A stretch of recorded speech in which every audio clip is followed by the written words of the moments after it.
Good morning, students. Today we will continue our chapter number 15 of science, that is some natural phenomena.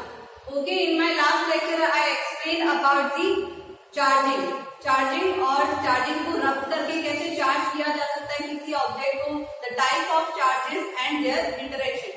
यानी कि type of charges कितने होते हैं, तो मैंने आपको बताया था कि दो टाइप के चार्जेस होते हैं, that is positive and negative.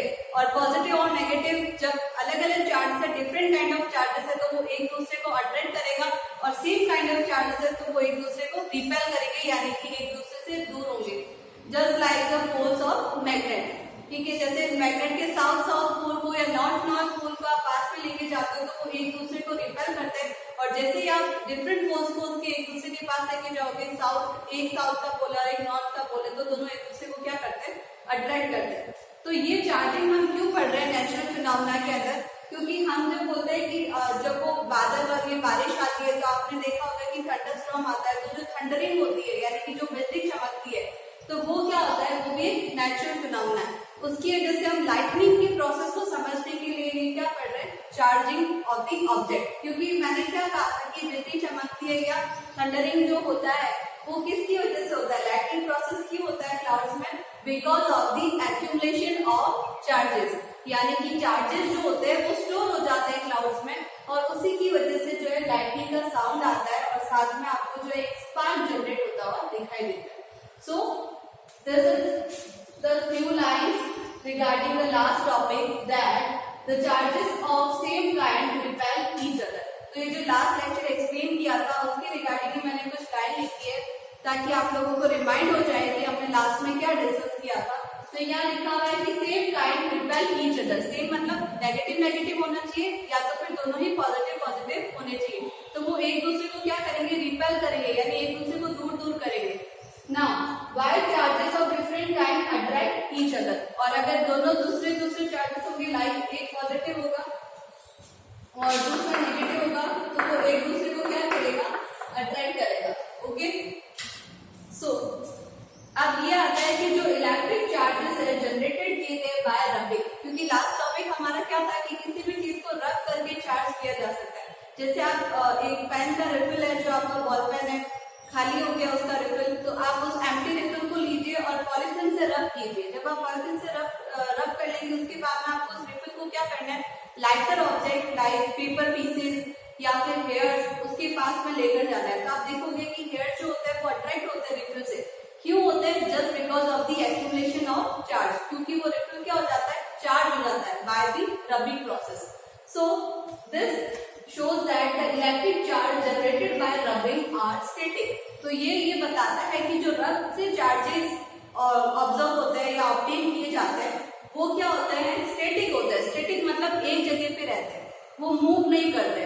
ठीक है, तो ये बोला व्हेन चार्जेस मूव, जब चार्जेस मूव करते हैं यानी एक जगह से दूसरी जगह जाते हैं, they constitute an electric current. तो अगर चार्जेस एक जगह से दूसरी जाएंगे तो क्या होगा, इलेक्ट्रिक करंट जो है वो पास होगा. एक एग्जांपल लेते हैं, जैसे डेली लाइफ में आप जो है ट्यूबलाइट का स्विच ऑन करते हैं या फैन का स्विच ऑन करते हैं. तो जैसे ही आपने स्विच ऑन किया, आपने देखा होगा वायरिंग होती है आपके घरों में, तो वो वहां से स्विच से वायर कनेक्ट होता है और वो कहाँ जाएगा, ट्यूबलाइट के पास में जाएगा. तो जैसे ही स्विच ऑन किया, चार्जेस कहाँ गए, स्विच से लेकर ट्यूबलाइट तक गए, और जैसे ट्यूबलाइट के पास में चार्ज पहुंच जाएगा, ट्यूबलाइट क्या करेगा, लाइट अप हो जाएगा, यानी कि आपको रोशनी देगा, जल जाएगा. सो इट्स लाइक अगर चार्जेस मूव करता है तो वो क्या देता है, इलेक्ट्रिक करंट. यानी कि जैसे चार्जेस मूव हुए तो क्या प्रोड्यूस होगा, इलेक्ट्रिक करंट प्रोड्यूस होगा. बट अगर चार्जेस स्टैटिक है तो वो इलेक्ट्रिक करंट को प्रोड्यूस नहीं करता है. मतलब चार्जेस अगर एक जगह रुके हुए हैं तो इलेक्ट्रिक करंट नहीं होता है. अगर चार्जेस मूव करते हैं तो इलेक्ट्रिक करंट जो होगा वो फ्लो करेगा. Now this is the transfer of charges. So this is our new topic कि चार्जेस का ट्रांसफर कैसे होता है. क्योंकि मैंने अभी आपको बताया चार्जेस मूव करते हैं, एक जगह से दूसरी जगह जाता है, तो आप किससे ऑब्जर्व कर सकते हैं कि चार्जेस का मूवमेंट हो रहा है. तो उसके लिए हम एक सिंपल सी एक्टिविटी करते हैं, like take an empty jam बोतल, a piece of cardboard bigger in size than the bottle's mouth. तो आपको क्या करना है, एक जैम बोतल लेनी है, कोई भी आपके पास में बोतल हो कांच का, वो लेना है आपको, और उसके बाद में एक कार्डबोर्ड का पीस लेना है. इतना बड़ा होना चाहिए कि बोतल का माउथ जो है वो फुली कवर्ड हो जाए. Now pierce a hole in a cardboard so that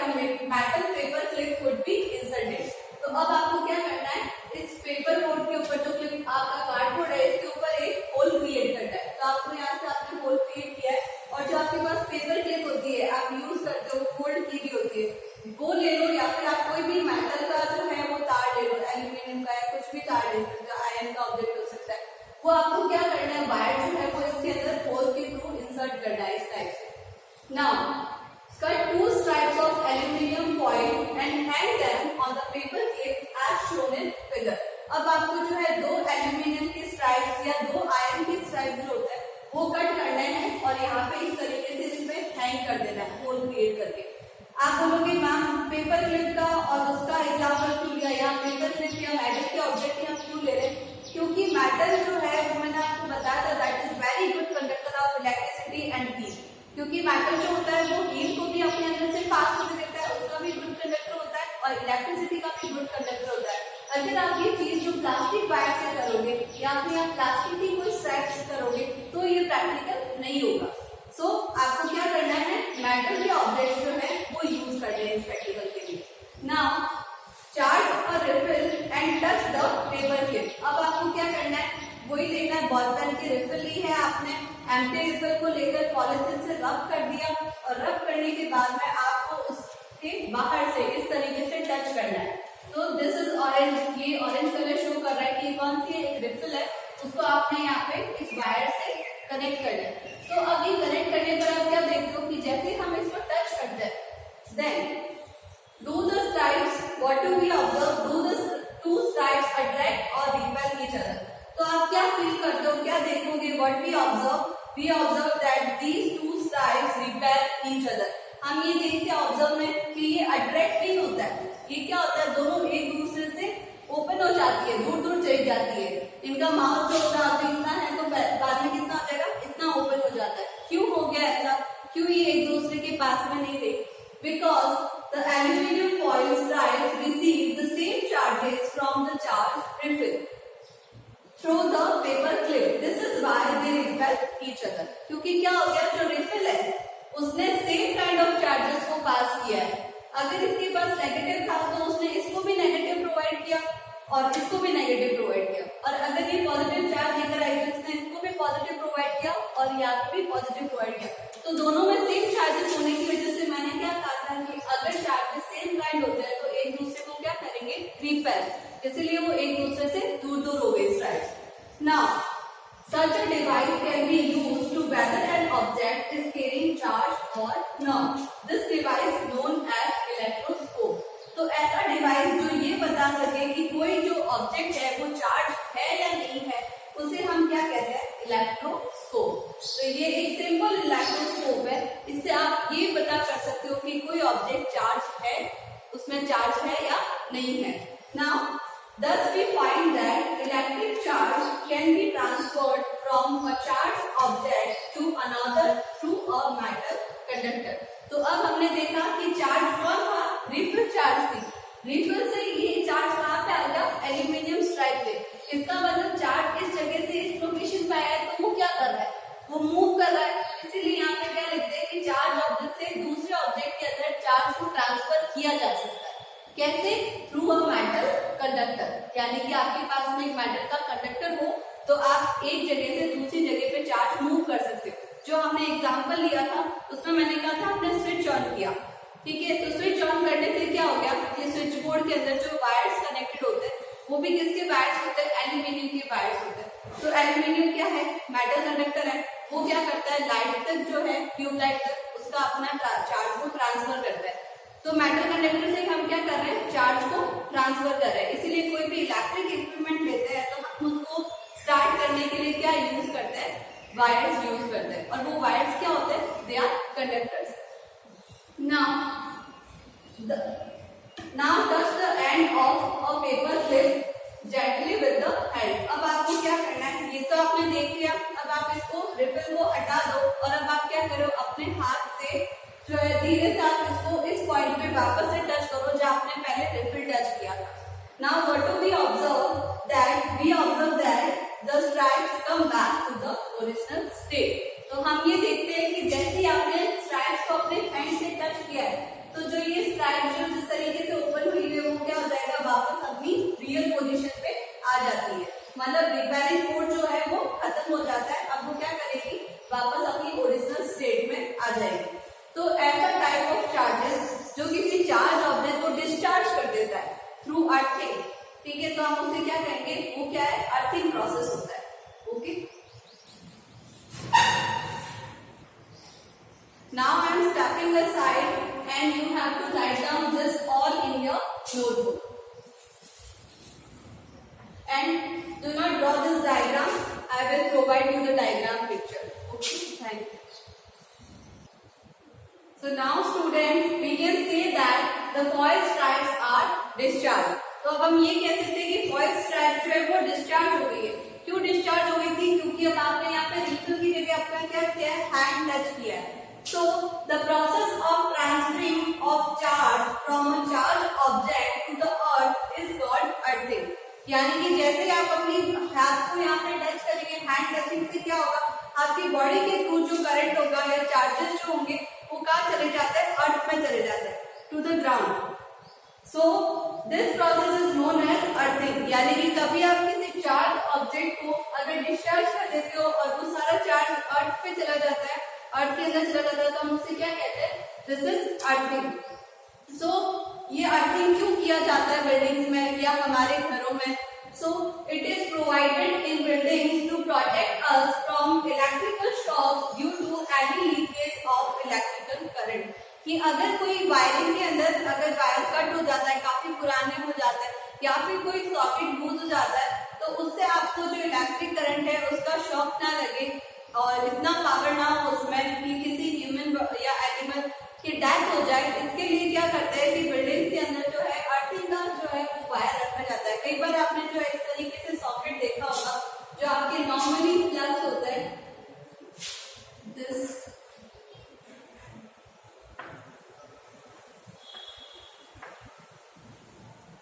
सो ये जो पॉइंट होता है this is known as earthing.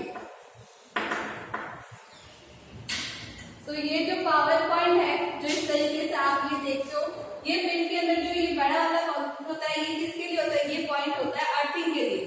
मतलब यहाँ पे ये जो पिन होगा जो ऑब्जेक्ट्स होते हैं लाइक रेफ्रिजरेटर, टीवी एक्सेट्रा, तो उसमें क्या होता है? ये इतना बड़ी पिन होती है, 3 पिन होता है. 3 पिन किसके होता है कि अगर इक्विपमेंट जो है उसके अंदर लीकेज ऑफ करंट हो जाए तो उस इक्विपमेंट को टच करने से आपको ज्यादा या मैक्सिमम वोल्ट का जो है वो करंट ना लगे, जिससे आपके हार्ट पे या फिर कोई बॉडी पे अफेक्ट ना हो उस करंट का. सो this is because of the earthing. इसलिए हम क्या करते हैं? अर्थिंग करते हैं. Now the story of lighting. तो अब हमने ये सारा एक्यूमुलेशन ऑफ चार्जेस क्यों पढ़ा था? Just because of the lightning phenomena. तो अब हम इस लाइटनिंग को डिस्कस करेंगे कि what is lightning. Now it is possible to explain lighting in terms of the charges produced by rubbing.